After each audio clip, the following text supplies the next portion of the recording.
You're listening to the Hunt Suburbia podcast. I'm your host, Pat Guyette. Big bucks I've been dreaming often, every night till I'm in a coffin. Vermont woods to the burbs of Boston, I'm looking for a tree to get lost in. Crisp mornings, little dust in the snow. Quality time, just me and my bow. Fall evenings, I know just where to go for some quality times for me and my bow. It's just me and my bow. Today's conversation is with John Coffey. He is a guy that hunts only from the ground the last 6 years after he killed a really nice buck in 2014. It was the number 2 Massachusetts Archery Typical Buck. He happened to kill it from the ground while wearing a ghillie suit and using a compound bow. Since then, he has kind of graduated into more traditional setups using a longbow, recurves, making his own arrows. Just a lot of great stuff about ground hunting.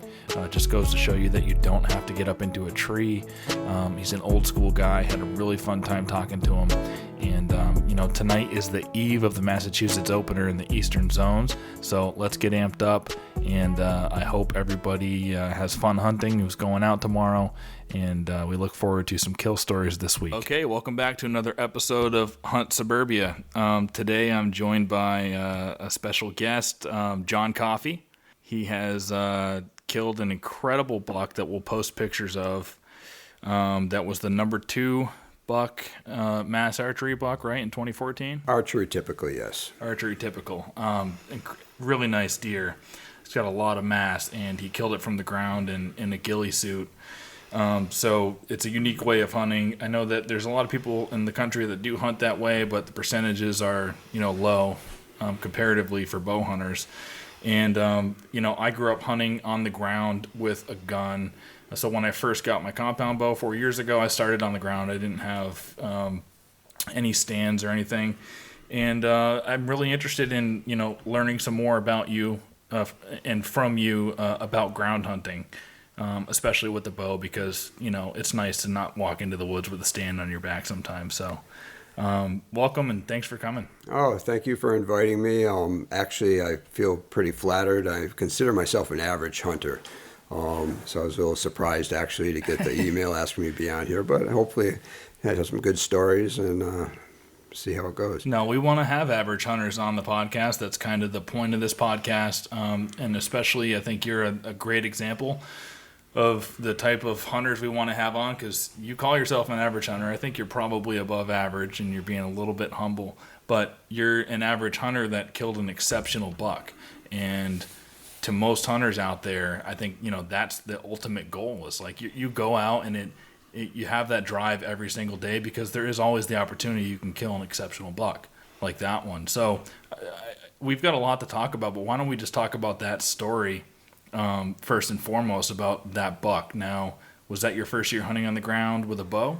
No, I probably was a 50-50 bow hunter as far as tree stand, or I've killed deer certainly from tree stands. Yep. But I enjoy hunting on the ground, just as primarily the mobility factor and a lack of patience factor too. But that specific deer, I had actually went up to New Hampshire. I spent the first week of old rifle up in New Hampshire. It was slow. I think I saw one. I do remember seeing one 8-pointer being was chasing a doe, but I couldn't get a shot off. I came back on a Sunday in Mass. Of course, we can't hunt. So I just did a quick scout of one of my areas where I'd always thought should be a good spot. And actually, there's a little background to that. In probably 2008 or 9, we had a lot of snow that winter, and I got on a buck track almost every day for about 2 weeks in December in Mass. And that buck led me to the spot. 2 or 3 times he passed through the specific funnel on the specific trail when I was pressuring him. So I always thought it would be a good spot to catch a buck during the rut. But it never really held the sign. So anyways, every year I'd go back and check this spot. Well, 2014, it was just smoking. It was screaming, hunt me now. So it was Sunday. I had a trail cam with me. I set it up, and I needed a north wind. And the way the setup was there was a trail that come down through a little funnel, and there was just happened to be a big blowdown with a root ball right next to that trail. That's a ground hunter's dream, huh? Absolutely. And but I needed a north wind. It had to be a north wind. So I waited, and about 2 or 3 days later, I couldn't remember exact day, but we got that north wind, and it was perfect too. It was just a cold trying to come in after some unsettled weather, and it was one. I got up extra early, took the long way in, the entry, make sure we had the wind in my favor all the time. And fortunately, I didn't have a doe permit because I'm primarily a freezer meat hunter. Yeah. And right away, as soon as dawn came, I had does walking that trail in front of me. But they just enjoyed it. And it was the very first hunt I ever used my ghillie suit. And it's like, wow, does this thing work? And these does were literally 8 to 10 feet away, just looking. Right, not looking at me because they saw me, but looking through me. They're just in their natural turning of their head. They just looked right over me and never knew what I was. There was a perfect steady north wind. So this went on until about 9 o'clock in the morning. And you were facing north too, I'm sure, right? Yeah, well, the way it was the root ball was up against the trail. It was big. It was probably about maybe 8 feet. And I was behind it. So any deer on the trail wasn't going to see me. And I really wasn't going to be able to see them either until they passed by. So it was going to be a perfect, hopefully quartering away shot. So as I said, I had does all morning. And about 9 o'clock, a big doe came through, and a little button buck was chasing her. And I kind of chuckled. It reminded me of a teacher with a crush on, or a student with a crush on the teacher. I was laughing. You're out of your league, guy. So about 5 minutes later, the little button buck comes back. He stops pretty much right in front of me. And fortunately, I'd seen a deer coming, so I stood up and I was ready. I had my bow in my hand, and the button buck looked past me up the trail, and his ears went back, and there was like terror in his eyes. And all I could see, I don't hear very well, but I could hear the grunting. And I looked to my left, and about 10 feet to my left, all I can see is antlers. I can't see the body of the deer because it's behind that root ball. Yeah. There's just these antlers bobbing up and down, and the little button buck scared as hell. He ran off. And so then the deer just walked into view, and it was just the biggest buck of my life was walking straight away from me, giving me a Texas hard shot. My God. And I wasn't going to take it. I thought about it, but I wouldn't do it. And at about 18 yards, he quartered a little bit, and I was able to make a good shot on him and actually saw him drop. Wow, so here you are, hunting from the ground. You have the biggest buck of your life that just walked by you, must be 8 yards away or something, like on that root ball. And so this is where it goes into like taking an ethical shot. And if he just kept walking away from you without any vital, open vital shot, you were going to let that buck go. And that's testament, right? I'm going to say yes, and I think I would have. Yeah. That's incredible. That's incredible. And thank God he turned and made that quartering away shot for you. Yeah. An incredible deer. And so you're in Big Woods here? Pretty much southern Berkshires. Yeah. So there's no ag. You're up in the hills somewhere. Yep. You're hunting feed. You're hunting trails and funnels and feed. When I say feed, usually mast. Yeah. Or if there's a little bit of logging going on the last few years, so you might have some clear cuts, some regeneration. Now, was that the first buck you had shot from the ground?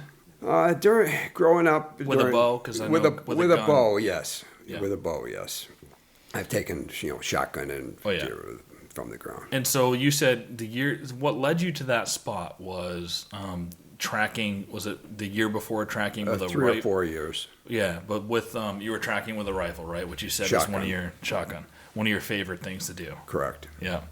I love it too, and the Big Woods Bucks guys have gotten me into, just starting out and just trying it, and I do love it. But so tracking is your passion, right? I would say so. One of them. One of them. Yeah. One of them. Yeah. And what have you got for deer tracking? Have you killed a big 200-pound deer? I have not. That's one goal. I've gotten smaller deer, smaller bucks and does, but never put the big mature buck on the ground tracking. And you said, so when you were tracking 4 years before that deer, and it brought you through that spot, you thought, all right, put this in the old mental Rolodex and I'll check it, in future years. I think it'll be a good spot. And exactly. Every year, you didn't go there because there wasn't the sign, and then you said it was smoking. So what did you see there? Just classic rut sign, tons of rubs, scrapes. The trail was just beaten like a cow path, the big splay foot tracks it was obvious in both directions too, bi-directional. Yep. That buck was running. And what is interesting is when I pulled my trail cam, it had been up for 2 or 3 days since I had, from between them, I put it up and I shot the buck. And he'd been through pretty much every day. Wow. Mostly the dawn and dusk, though. I mean, it was that hot doe that brought him in that day. I mean, I think it was November 18th. And he was living there for those few days. That was his... Yeah, he was just back and forth, and, that was his little core zone. And there was, obviously, I saw 3 or 4 doe that day, so it could have been a couple of doe that come into heat. And so that spot was just a natural funnel. Can you talk about the topography and what made that, what brought you by there 4 years ago when you were tracking? Was he sneaking through 2 ridges, through a saddle, or what is the type of terrain? There's nothing that you would, it's the edge of a swamp, I guess, is probably the only real defining feature. There wasn't any, it's a pretty low rolling area. It's not any specific ridges or cliffs or anything like that.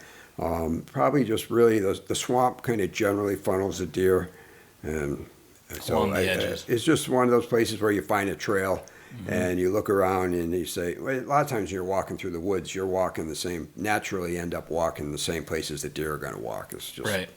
We all like the easiest path sometimes. Yeah. I've mentioned that in a few podcasts before this one that, as you're out scouting and you're looking for, some people, and this podcast is for, we want it to be for everybody. Seasoned hunters can listen and hear these awesome stories, but also someone who's brand new into hunting can pick up pointers and tips and learn how to scout and get into deer and stuff. And, somebody who's brand new to hunting and they're out there, I mean, it can be, there's a world of things to learn, and it can be overwhelming. And they try to find, all right, well, what's a deer trail even look like? What does it look like? And I think a lot of times the places that you're naturally walking, you are walking on a deer trail because you're scanning for the path of least resistance just the same way a deer is, right? Yeah, absolutely. So a lot of times, like where you're walking is also the deer trail, right? Yep, or where they will filter through. Yeah. I mean, one thing I always like to look for is rubs of different years. If you got a spot that you see rubs that are 5 years, 6, 7 years old, and some fresh rubs, obviously something about, even if you don't see why, the deer see something, and they'll keep coming back. Yeah, that's a great point. And the Big Woods Bucks guys will call that, there's signpost rubs, one that the same buck will hit year after year, and multiple bucks might hit it. But yeah, look, if you got a place that has rubs that are 2 and 3 years old, and then one that's this year, then that buck's still there, or even older. You can find 10-year-old rubs. So that's a great point. Do you find yourself hunting swamps a lot, or the edges of swamps? What is it about swamps that? It's hard to understand to me why the deer are there. I mean, there's no mast in the swamps I hunt. It's just pure cover, I guess. Many of us probably read the Hunting Beast. And so a lot of the swamps I hunt are large, open swamps. So it's probably just bedding at a certain time of the year, not all times. I don't know. Low pressure. Nobody wants to go into a swamp. I mean, you're right. The layman doesn't. No, the deer I did take shotgun last year was that if you remember, we had at least in Western Mass we had at least a foot of snow opening day, and I waited a few days, and there was a swamp I wanted to hunt. It was just a classic yarding area, not too big, maybe a square half mile, and the deer were just piled up in there. But there was a group of hunters that were hunting the area as a state land. And they would walk to the edge of the swamp and they all took stands. When I chatted with them at the parking area, they were complaining about the lack of deer, but they didn't go into the swamp. Yeah. They just sat in the open hardwood and didn't see much. Yeah. A few tracks from nighttime probably. Yeah. But if they'd gone another 75 yards into the thick yuck, they would have seen all the deer they wanted to see. So that's your advice, is because I'm pretty much new to hunting swamps. Where my camp is in Vermont, where I've done the majority of my hunting my whole life, there's not many swamps, and if there is, it's a very small swamp. I don't think that's holding deer. Maybe something beds in there every now and then, but I've been trying to start scouting swamps. I mean, I know they grow big deer, and so this year there's a big swamp that I've been scouting. I've got 4 cameras along. It is just along the edges, though. I haven't gone in, but there are clear trails that run the edge of the entire swamp. I think during the rut, that might be a good spot if the wind is right and a buck is scent checking the swamp or something. But so far, my cameras, they've been up for maybe 2 months. I've got a lot of bucks on there. I think there's like 8 different bucks, but they're all, 4, 5, and 6 pointers. They're young bucks. I know there's a huge buck in the swamp or multiples, and I just haven't seen them yet. So maybe I just got to go in a little bit deeper. So. Right? Yeah. Like you say, it does seem a seasonal thing, and I almost wonder how be you hunting the edge of a swamp, and all of a sudden you'll see a buck walk right out of the cattails. Yeah. Or the phragmites now. Yeah. So they like it. They're in there.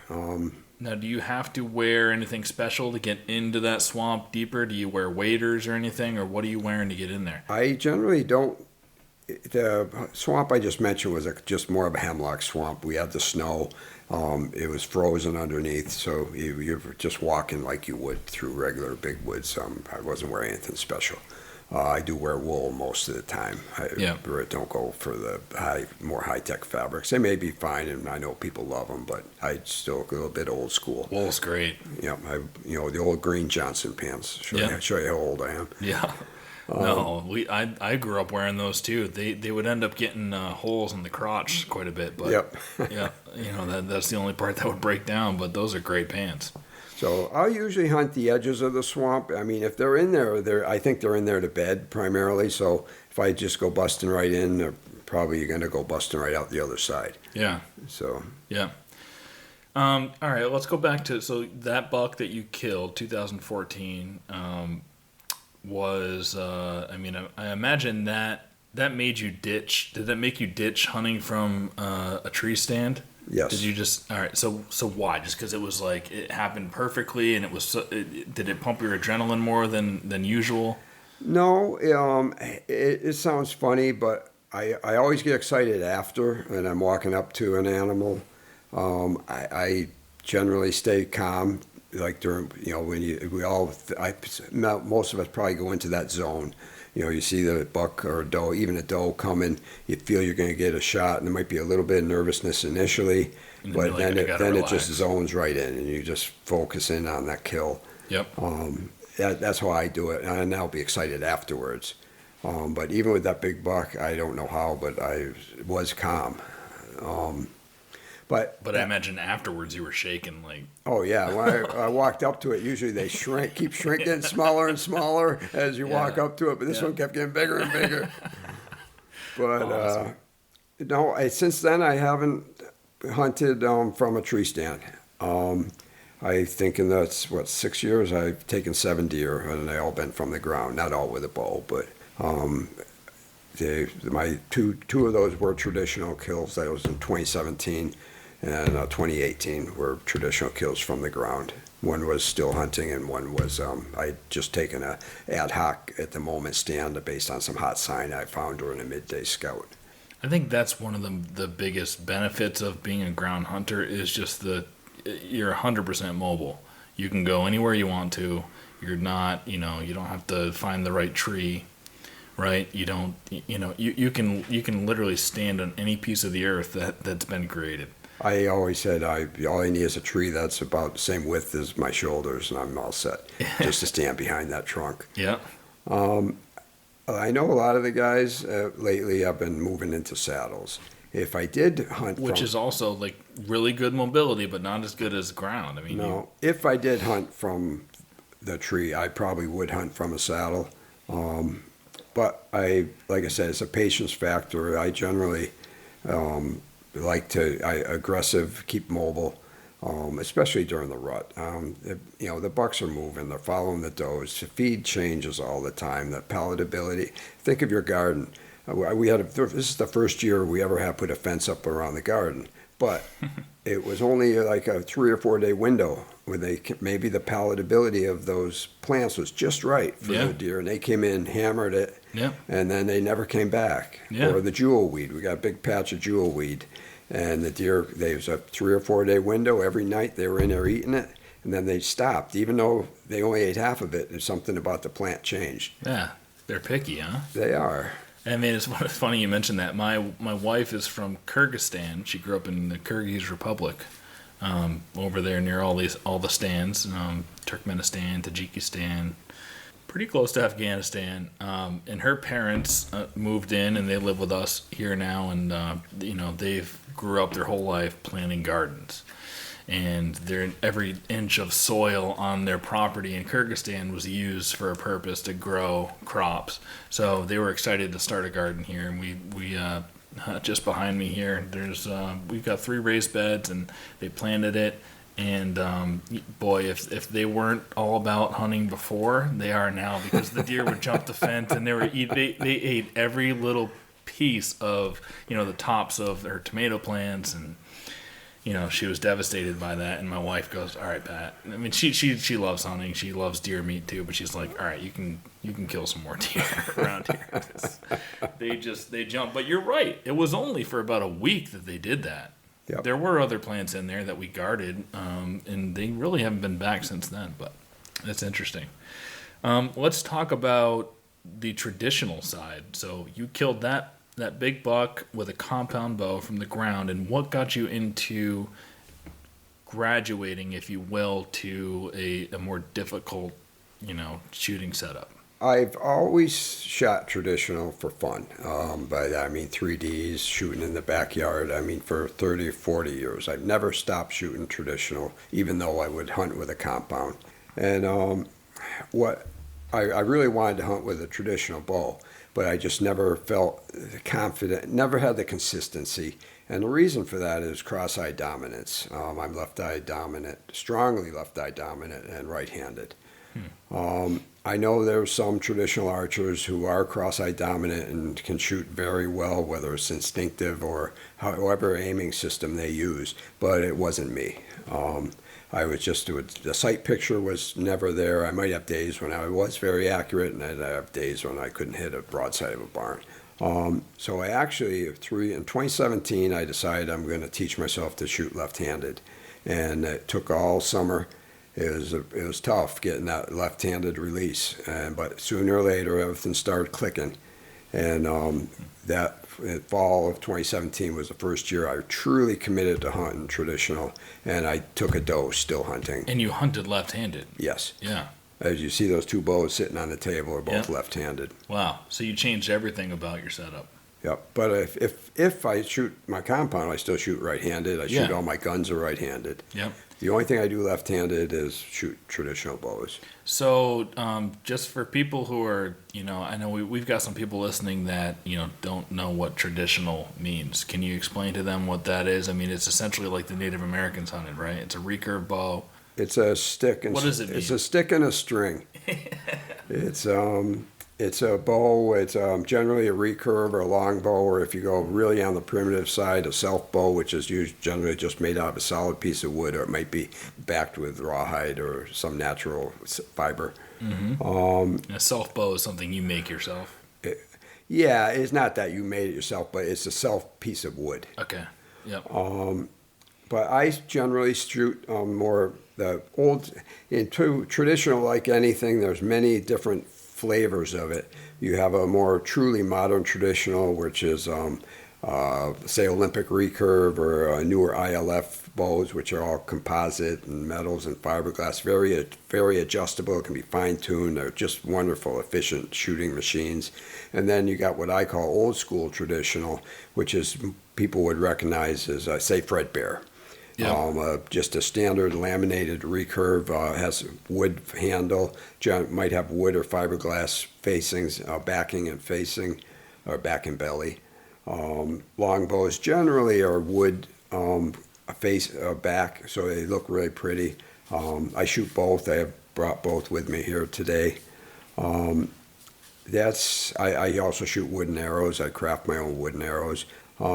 Again, it's really, there's the hobby side. I would be doing all that anyways, just for pure fun.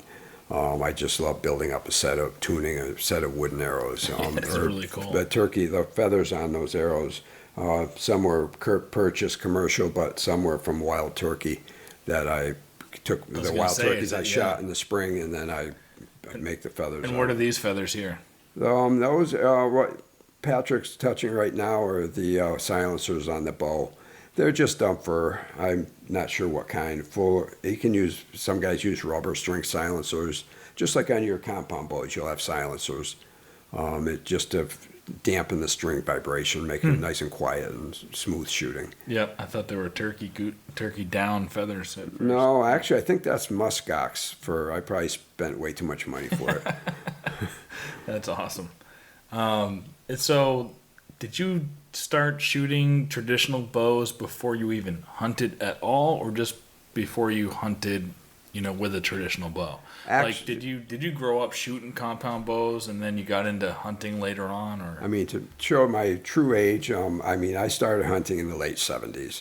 So compound bows really hadn't come into vogue. They're just starting. The Allen and some of the PSEs, I remember. Ibarra had a compound bow, but a lot of people still shot traditional bows when you thought of archery. Back in the late 70s, there were some good bow hunters, of course, but the reality was most people saw it as an excuse to go scouting for firearms, and you carry a bow with you. Yeah. We weren't very... The bow hunters... It's really not that old of a sport when you think about it, huh? Well, it's the oldest sport. Yeah, well, yes, yeah. Back to Native Americans, but in the modern age, I think the first bow season was in Michigan in the 30s. It was legalized to use a bow as a hunting weapon, and it slowly over time was adopted by all the states. But I think in the 30s was the first season. I wish I could go back and interview some of those guys, But hey, you're keeping that sport alive on the traditional side, and that's really cool. There's actually a fair amount of traditional guys. A lot of guys are quiet, and they even on one of the local forums, which many of us are familiar with. I can think of at least a half a dozen guys that are effective and traditional bow hunters that put down game pretty much every year. So it's not quite. Though I go to a 3D shoot, and if there's 100 guys there's probably a dozen traditional guys. Mm-hmm. That's good. 12%. So are you when you take a bow into the woods now? Is it always traditional, or you're still using compound? 90% of the time is traditional. Why is that? Just what I enjoy. It's just I kind of liken it to my buddy who's a great fisherman. He loves fly fishing more than anything, right? It's the mechanical aspect. You got to put in more work aspect of it, kind of more old school. He still every now and then pulls out the spin rod, but he loves his fly fishing. Yeah, I feel confident in shooting out to that 2018 buck was actually it was about a 30-yard shot. And if I have a good shot, broadside shot at an unalarmed deer, I'll take that shot. That's what I practice at. And I am an aimer. I'm not an instinctive shooter. I use a gap system. So I was going to ask you that. What is the aiming methodology with one of these bows? Because My wife, when she went one time with me to an indoor range, she shot a recurve. That's what they had there. I had my compound. She picked up a recurve and she loves it. And I'm going to get her one for Christmas. I hope she doesn't listen to this.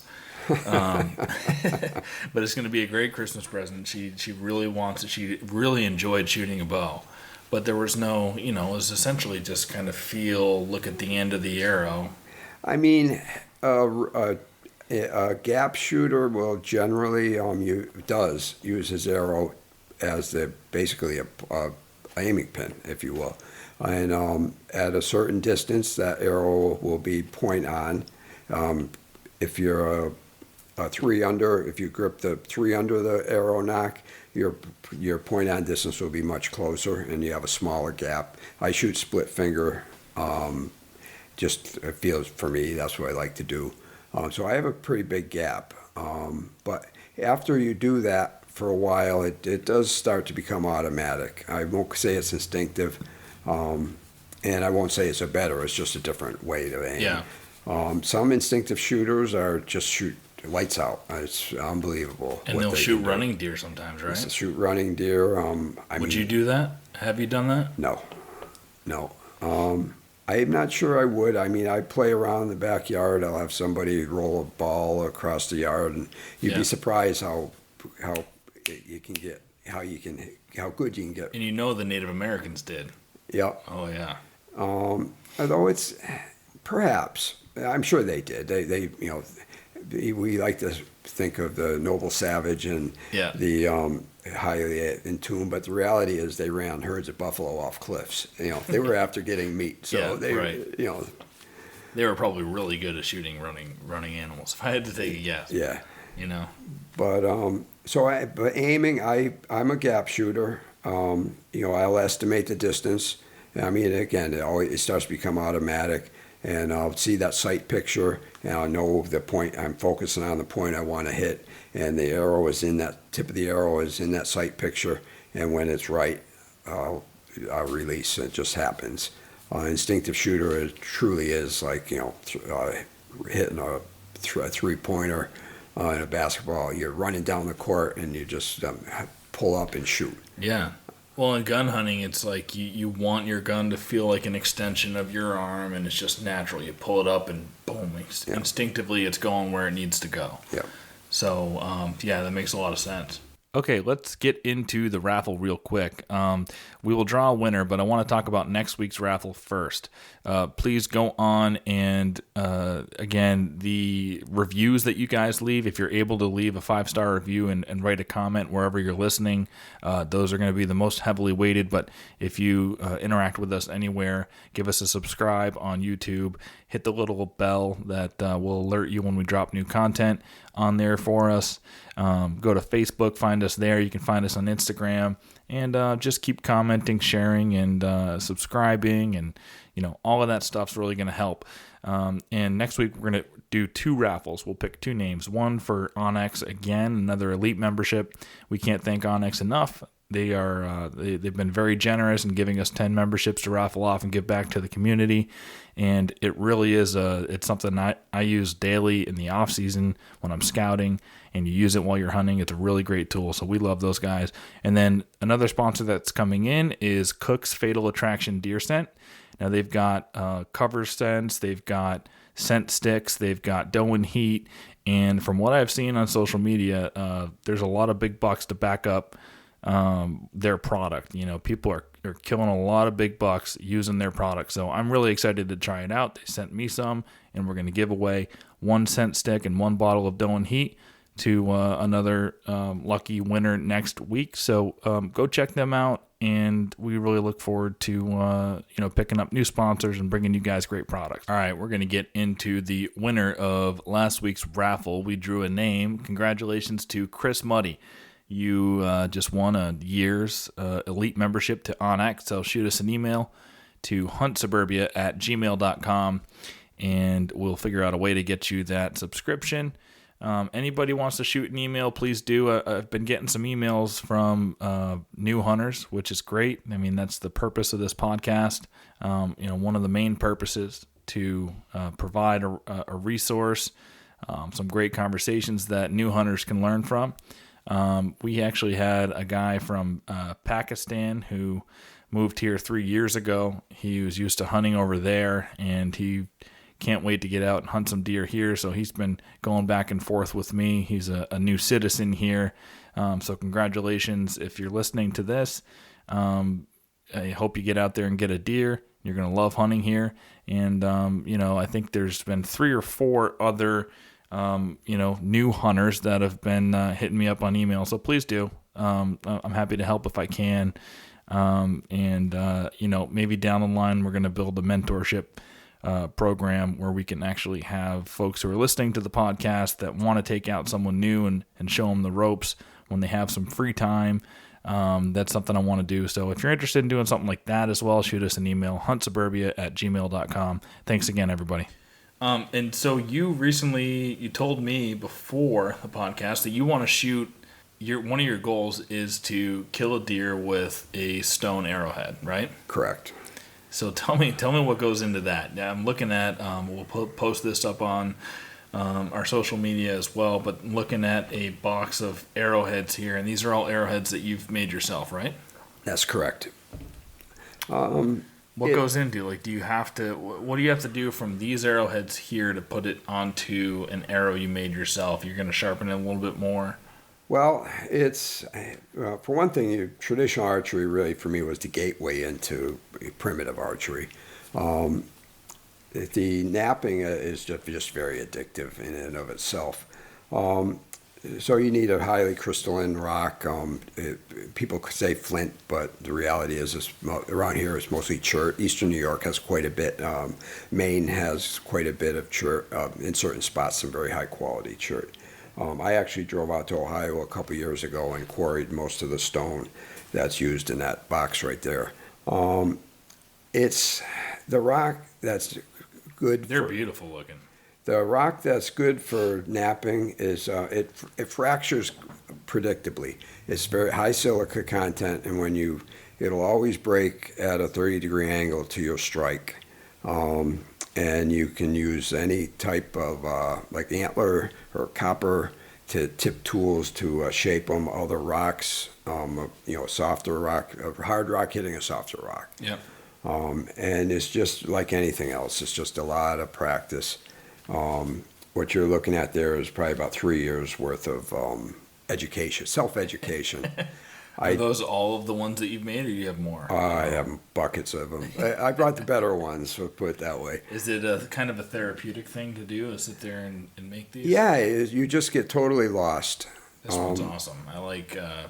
I'm holding up a narrow. It's like a skinnier one. It's not super wide. Now, what are the difference between all of these tips? It's interesting when most people find arrowheads, what they call arrowheads, they're actually atlatl heads. Okay. The bow and arrows have only been used in the eastern seaboard for about 500 years. The thousands and thousands of years since the first Paleo Indians came, after the ice glaciers left, 8, 9, 10,000 years ago. Yep. There's like a 6, 7, 8,000 period where it says atlatls. Do you have an atlatl? No. Those are the larger heads, the 2, 3, 4-inch heads. Those are all atlatl or spear points. Yep. True arrowheads are smaller. Because you want them to be lightweight.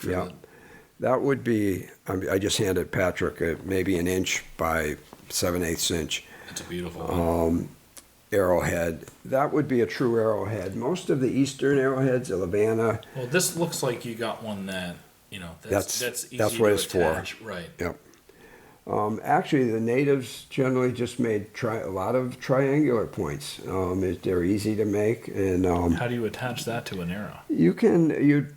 I've done it. What I always ended, I don't know how they did it, but I just make sure where the sinew is not going to go. It's a little bit duller, and then the arrow will. Yeah. And then carbon notch in your wooden arrow and get it in there. Yep. Exactly. So anyways, so you collect the stone is the hard part. Finding some good chert. Yeah. But if you do, and you get good, spend a few years learning how to do it, and that's what it took me about 3 years to get to the point where I could make a head that I would feel comfortable hunting with. And then if you want to do it right, you got to go out and get some natural shoots. I use dogwood. It's naturally straight. Native Americans used it for arrow shafting. Wild turkey fletch, sinew to tie the feathers onto your arrow. And these are thick arrows. I'm looking at them. They're thicker than like what the traditional they were, shoot. No, traditional compound bow. Yeah, these are what Patrick's looking at is actually my standard dowels. Those are just dowels I purchased online. Yep. They're actually tapered Port Orford cedar. A primitive arrow will be a shoot, a natural shoot. Everything will be natural. The sinew to tie the feather on. Maybe you use pine pitch glue to help attach the arrowhead, or maybe tab it to glue on the feathers. Shoot it out of a self bow. If you want to do the full Monty, you use stone tools to build all those things.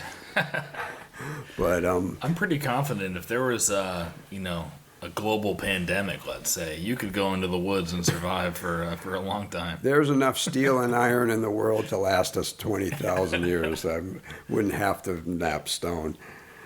But we're getting a little off topic. But I imagine are you a fisherman too? Yes. Yep. And do you fly fish? I do. Yeah. I haven't done. I go through phases. I mean, I've had in a few years fly fishing like a fanatic. Yeah. And I had my boat years when I had the downriggers and the electronics, the whole 9 yards. Oh yeah. But fishing's kind of taken. You went through your midlife crisis with fishing and got all the downriggers and the electronics. And they're all gone now. But so I mean, bow hunting and traditional. I feel like it's a bit of a. I guess rabbit hole is not the right word for it. It's like a gateway.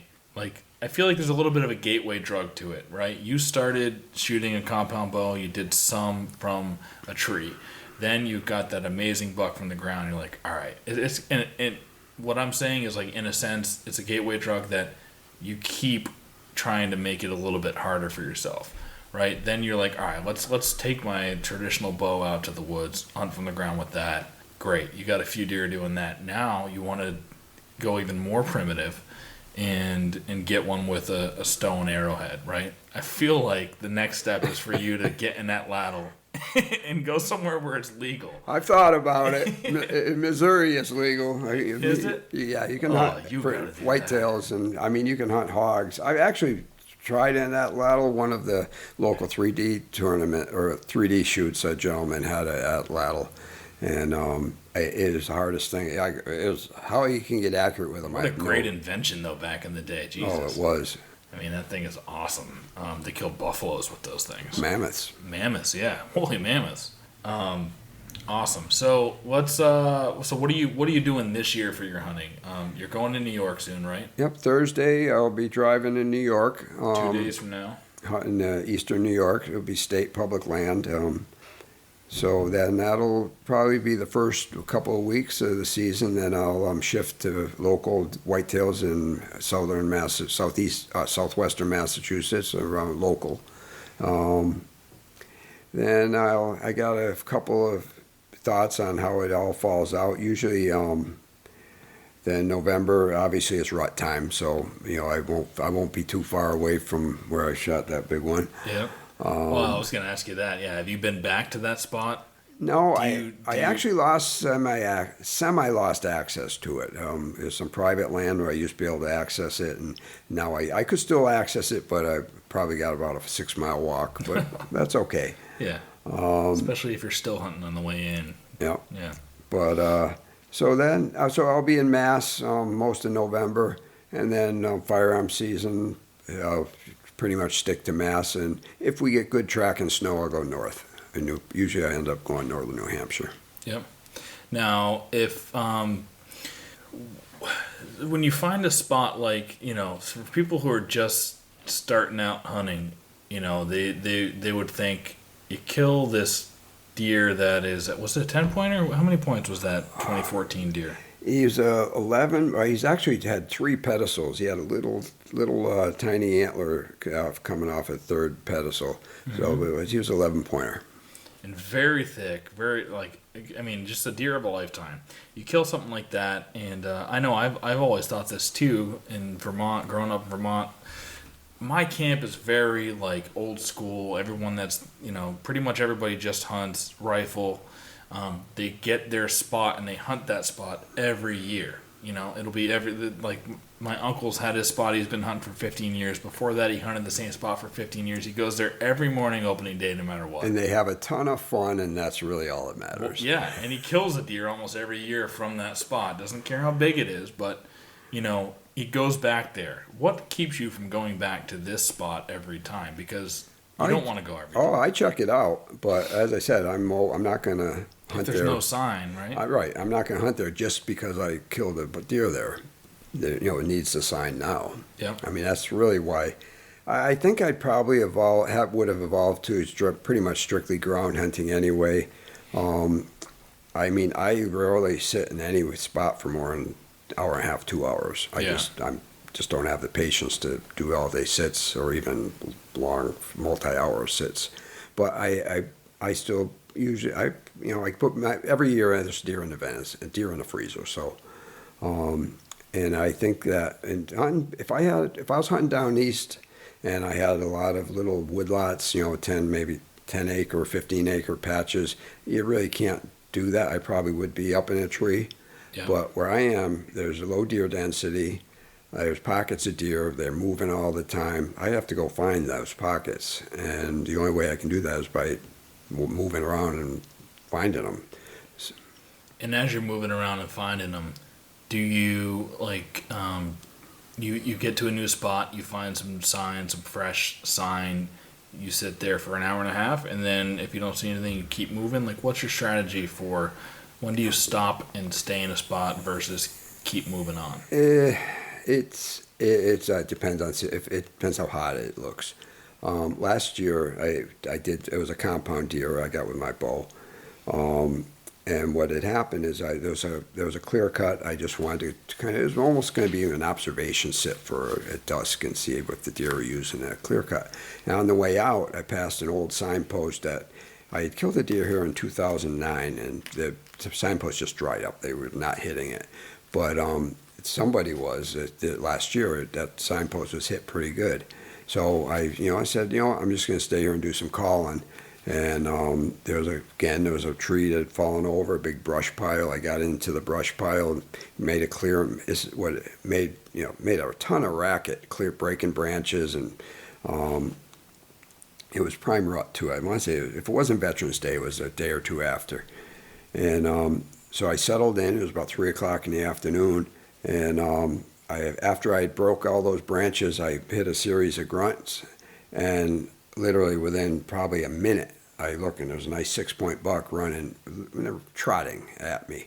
And I'm sure that he was in hearing range, but he probably heard me breaking up all those branches. That's not why I did it. Yeah. And then he heard me grunting, and he thought there was a buck over there raking, or maybe even a fight. I don't know.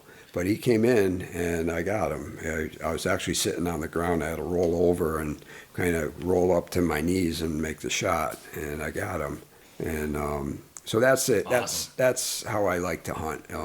Find a hot spot, sit there. Might be for a few hours. Maybe I'll go back tomorrow. Maybe I won't. I'll just kind of let my gut tell me. And that's a good, that's something I'm just starting to learn too, where I used to always try to be as quiet as possible in the woods no matter what, every step. If there's moss, I step on the moss. There's a log, I walk down the log. I step on a stone, on a big rock, so it makes zero noise. But the more, as I get older and I'm starting to learn more from people like you and, videos and stuff that I'm watching, and then just being in the field, the deer actually, deer don't walk silently. Predators try to walk silently. Deer don't. Other animals don't. So if you make a little bit of noise, you start thrashing, the trees, clearing a spot. I like to get to a spot. If I'm hunting from the ground, I'll basically make a scrape, right, and just clear all the leaves and all the stuff out of the way. It just sounds like a deer making a scrape. Absolutely. Throw a couple of grunts in there. It'll put a deer at ease and make them, curious. But if there's one random twig snap or one random, whatever. You make one noise out of an otherwise silent approach, that can scare a deer away, right? There's a ton of noise in the woods. A moose makes a ton of racket. We have a lot of moose around. Yeah, squirrels and wind, just the leaves rustling in the wind. Just don't be a steady cadence. Yeah. Now, so when you're finding a spot to, you're mostly moving, like you said, you get a spot like that. You carrying a seat with you? Where are you sitting when you get in a spot like that? That day I didn't. I was sitting on my butt on the ground.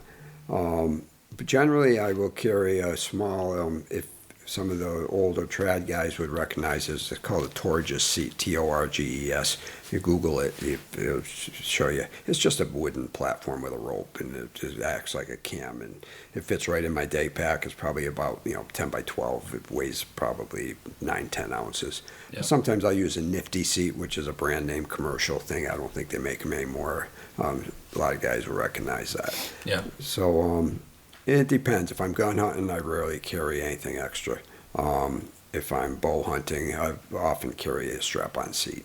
Yeah. If it fits in my day pack. And then you sit there until you hear something approaching, and then you stand and get ready for a shot, or do you shoot from sitting down? I try to sit high enough so I can shoot from the seat if I have to, if the deer has gotten too close. And if I can stand up, I will.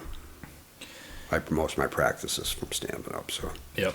Now, you mentioned that you got a lot of moose. Do you hunt moose? Have you hunted moose before? Have you hunted one with a bow? I have not. Obviously, to hunt moose, you got to draw some of the lotteries, and it's like hitting the lottery. What about bear?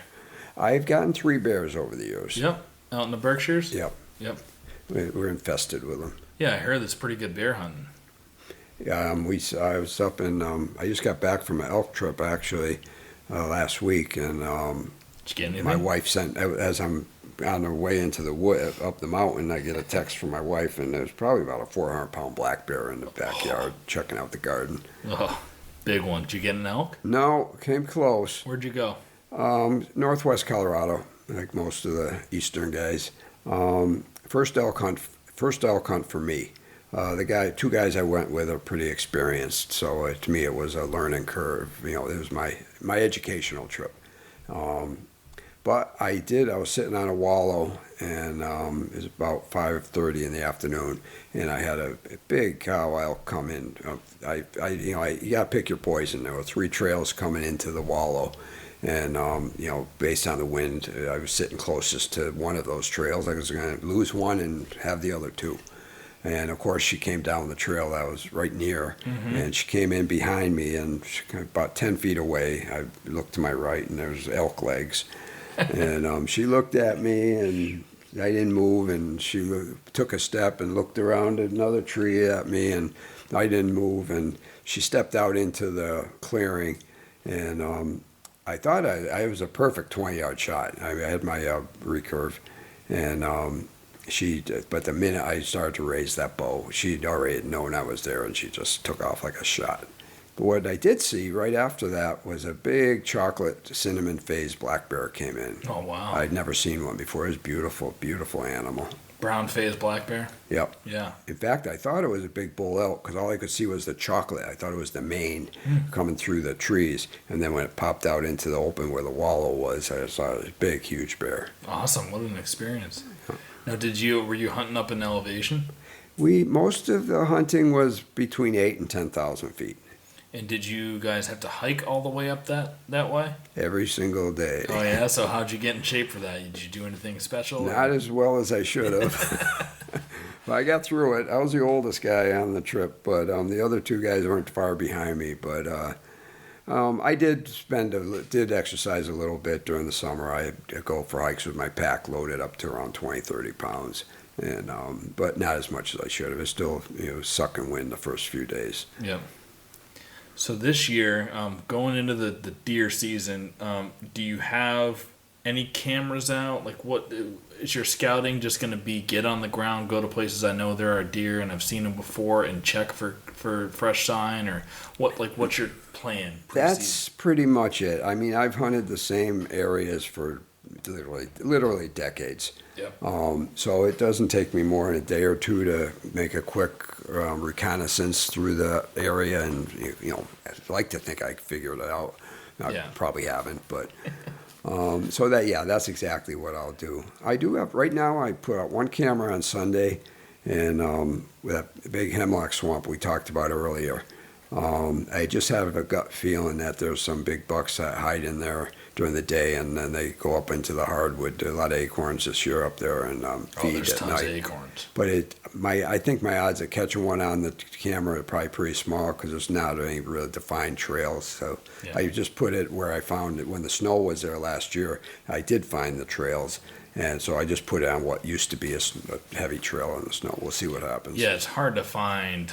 It's much harder to find like a trail and any kind of pattern in the big woods. Yeah.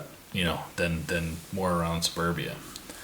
Do you use any maps or technology other than that, or are you just completely old school? Like Onyx and people using the apps on their phone to get in and out. I mean, the territory, which like me up in Vermont, I know all those woods near my camp. Locally, I generally will just use my memory. I'll always carry two compasses no matter what. Yep. Locally, the map is in my head.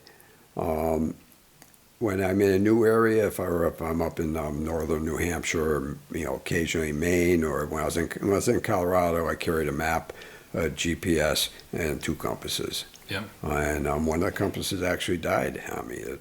Wow. The magnetism lost. I had never had that happen before. Yeah, that's why you that's why you carry two. So, but so out there, even then, the GPS was used more just to mark spots, but pretty much a map and a compass. And in New York, your goal, right, is to shoot. You're going to shoot a buck with your compound bow, or it's a doe season out there too. Shoot a doe or a buck, whatever. Get some meat in the freezer, and then go switch to a stone tip, or what? No, I mean, I'll start off Thursday. I'll be using that longbow that's sitting right there. Yep. And that's when I've been shooting best lately. And if I'm successful, I will grab my self bow and see if I can work up a good arrow and see where it goes. We'll see what happens. Yeah, that would be just an incredible story. I'm a little behind the curve. I wanted to have the whole setup ready, right to roll, but I don't. So I'm going to be spending a couple of days learning to shoot that bow again. Well, and you had a pretty long drive to get here too, so I appreciate you taking the time to come here. What was I going to say? So in New York, you get a deer. You're going to use your self bow, try to get one with a stone tip. You haven't done that before. I have not. You love to track. You ever want to try to track a deer with your bow? No, it just doesn't. I want it to be possible. Yeah. I mean, it's not impossible. People do it, I guess. I don't know anyone who ever has. I probably have done it just because I stumbled across a track in the snow. Yeah. I have. Yeah, you might do it by accident one day. Exactly. Yeah. I mean, I've certainly been tracking deer and had other deer come intersect that trail and almost have effective chances at them. But to actually track one down in the snow, probably it doesn't. What do you say to somebody who is just getting into bow hunting and jump in? What I would do if I found a fresh track like that and it was during bow season, Yep. and I was on the ground, I would try to follow it for a ways and try to figure out where that deer went, what it was doing. Put it in the old mental map, right? Yeah, but then if I would do some calling. I would, if I felt that deer had gone up a ridge and it was bedded up in some green growth, Yeah. I would probably find a nice spot to settle in and do some calling. Let's talk about calling real quick. I think that's very important on the ground. And I watch, I'm watching as much content as I can, in the off season hunting, just trying to get my fix. And the guys in Vermont, Mountain Deer, Rodney Elmer, he's got a couple of boys, and they put together some really good video footage. They're always, as they're walking, trying to sound like a deer. They're doing mouth grunts, as they're they're bleating and grunting with their mouth as they're walking, and they're kind of constantly calling. If they know the deer's close and that maybe they hear them, they'll make some noise. They'll scrape up the ground and thrash some branches, kind of like you did when you were finding that spot. So what is your strategy when you're ground hunting for calling? Are you always making noise? Are you waiting for a certain time? I always carry my grunt tube, and if I'm walking through the woods and I feel that there's always potentially deer around, I'll always give a little bit of a grunt now and then, especially if I make some unwanted noise. I mean, you're going to make noise, yeah, and that's okay. Yeah. If you do something like a little bit more than you really wanted to, broke that big branch, give a grunt. It can't hurt. You've already made the noise. I think it just probably puts the deer, relaxes them a little bit. Have you had them come in when you did that before? No. No, not yet, but hey, you got to do it. Yep. What makes you feel? Have you ever smelled? People say they've smelled a buck before, or smelled a deer. Have you ever done that? No, my sinuses, and I wouldn't smell them. Yeah, but you get into an area. Do you? Let's say you're on snow with a gun and you're tracking, and you're on this. It's a fresh deer track. You see that they've recently, rubbed a tree and there's fresh shavings over the snow and stuff. Does that change the way you call or anything? Or when you get into the zone where you feel like they're bedded down, you don't do anything? That's when you go into silent mode, right? Yeah, if I'm on a track with my gun, and I think they're bedded, it's time to go super slow. Yeah, the and death just scanning. Last year with shotgun in that deep snow opening day, I cut a buck track coming out of the swamp, and he was heading up some really steep terrain. I've jumped deer out of beds up there before, so I was pretty sure he was bedded, and sure he was. And I just knew as I was walking, it was totally, what a beautiful spot to bed for a buck. He had the whole commanding view of the valley, and it was all open, big open pine and hemlock, and I had nowhere to hide. And I'm walking up there, and I'm just saying to myself, he's watching me right now. And it took maybe another 20 yards, and there he go, about 80 yards away, and I see him running up the hill, nice 8-pointer. Yeah. But nothing I could do about it. He was watching me every step of the way. Yeah. In fact, he let me, I'm sure if I didn't I was following his track, so I was coming right at him, but I'm sure if I had veered off to the side, he probably would have let me walk right past him. Yeah, I think they do that a lot.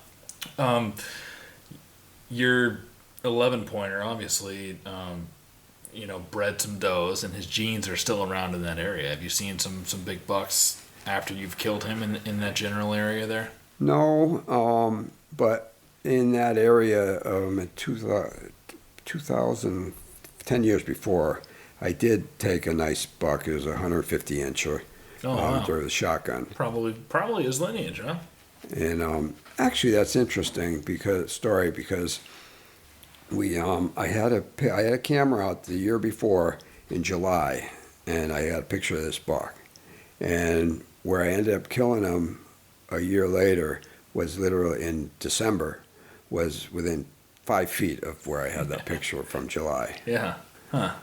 Well, I'm sure there's some of his offspring somewhere kicking around there, and that's enough to bring you back to that spot. I think year after year, at least to check it, right? Yep. Yep. What else? What else do you want to talk about? Oh boy. I don't know. It's I guess I would say is people want to try traditional archery. There's some great quality entry-level bows out there.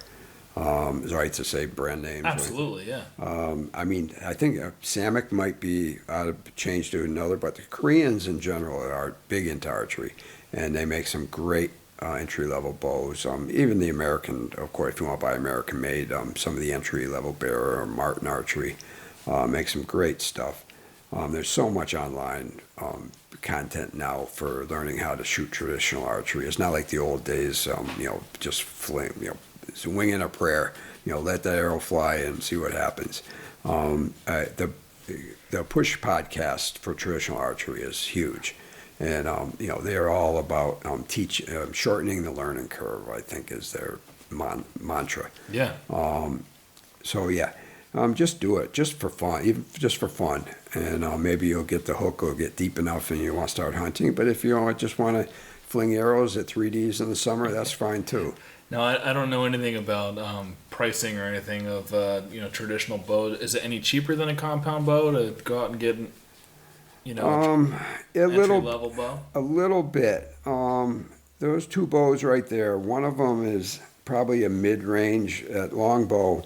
Is bear paw, and I want to say it cost me about $500. Yeah. The recurve is semi-entry, more an entry level, but not too much more. It's a Samick Stingray, and I think I bought it probably it was pretty old, probably about 8 years ago. It was $200. Oh yeah, so that's not bad at all. No. Yeah. If you buy a brand new bear, I think you can pick them up $500, $600, $700. You don't need to go that route to start. You can pick up a good entry level Korean bow for a couple $100. Or eBay, there's always bows on eBay. Yeah. Or some of the dedicated traditional archery sites have classifieds too. What are some of those sites? Leatherwall, it's a bow site. That's the only one. Trad Gang, I'm not sure if they have classifieds or not. Yep.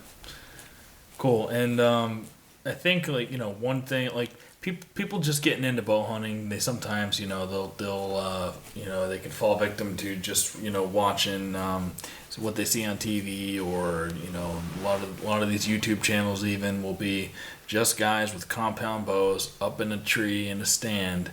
And, they think that might be the only way to kill a big buck. You're a testament to you can do it on the ground, and you continue to do it on the ground because that experience is so fun. And I know it's fun. All of my deer, except for this past year, and even one of my deer last year was on the ground, and one was I've only killed one deer from a stand, and I've killed probably 18 or 20 or so from the ground, mostly with guns. Ground hunting is extremely effective. The Indians didn't have tree stands. Maybe they climbed up in trees every now and then. I mean, they had thousands of years. I'm sure somebody climbed a tree. Yeah, I'm sure they climbed into trees, but you can do it from the ground, and it is a lot of fun, right?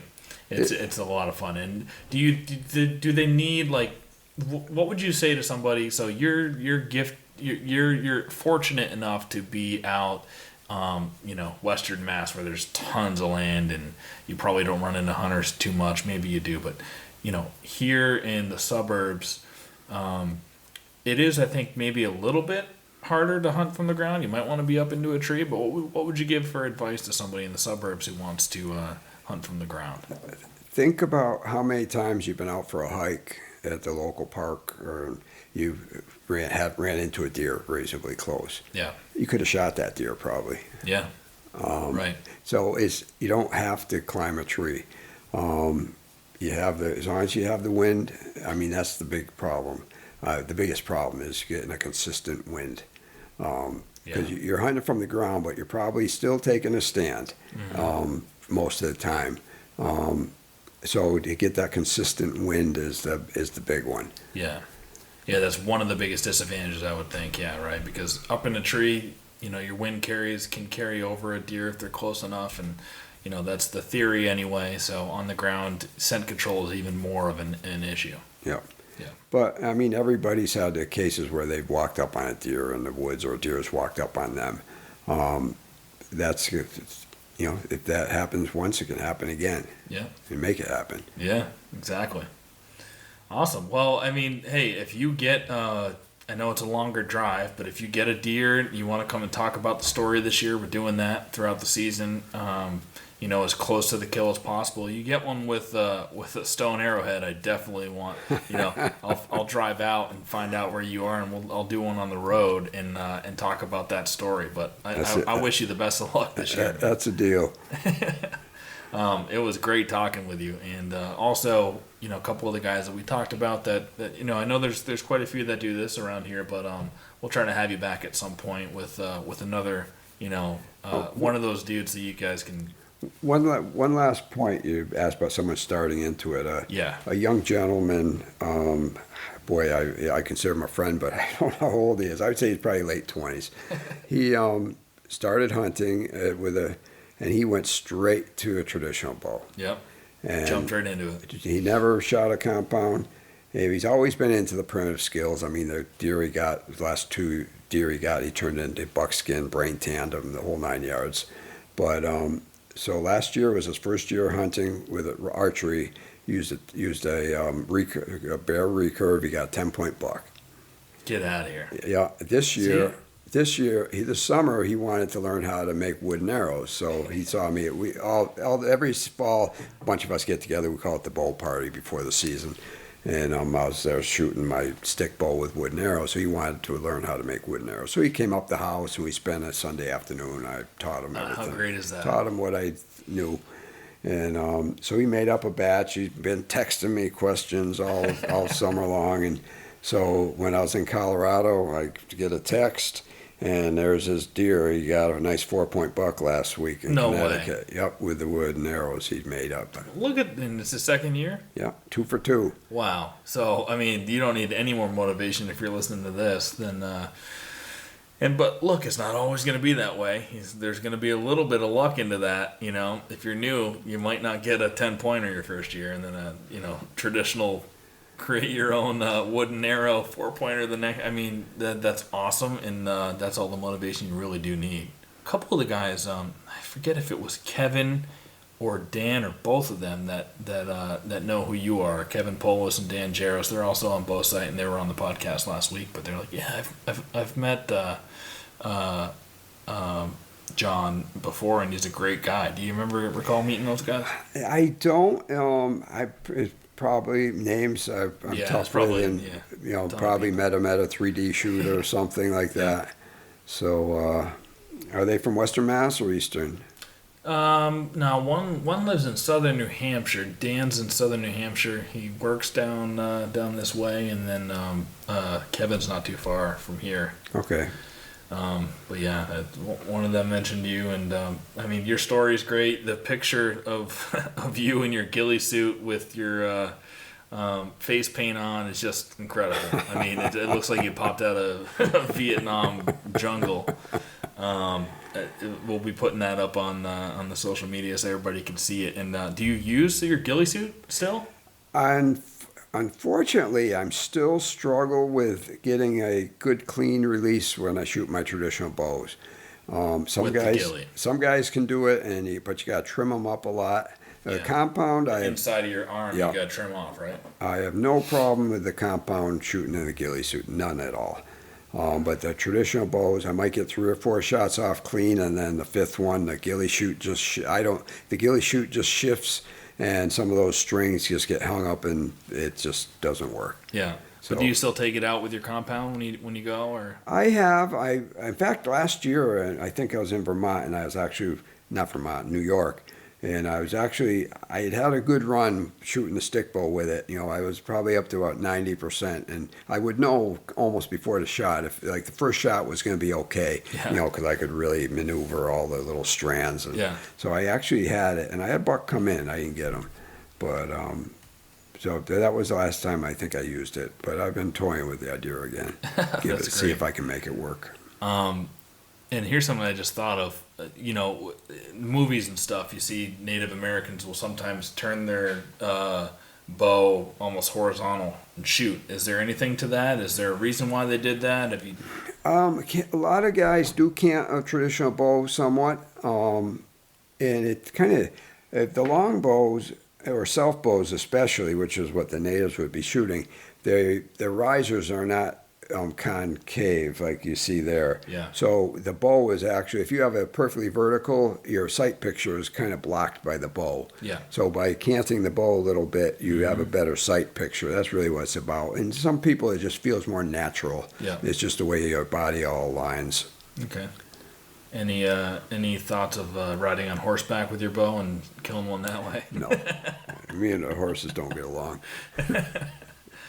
Well, awesome. John, thanks again for coming here. Thank you for inviting me. It was a lot of fun. Yeah, it was a lot of fun. And we'll check in throughout the season. Very good. Thanks, man. Thank you.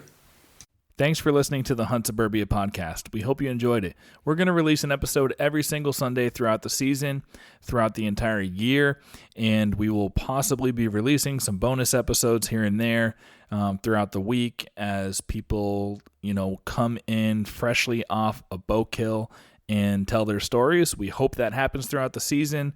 There might be weeks where you get 2 or 3 bonus episodes. You might not get one for a couple of weeks, but there will be some bonus episodes. But you can count on us every single Sunday to have a new interview on throughout the season. Once again, thank you so much for listening, and we'll see you next week. Big bucks I've been dreaming often, every night till I'm in a coffin. Vermont woods to the burbs of Boston, I'm looking for a tree to get lost in. Crisp mornings, little dust in the snow. Quality time, just me and my bow.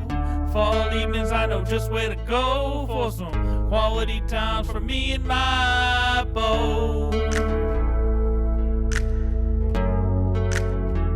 It's just me and my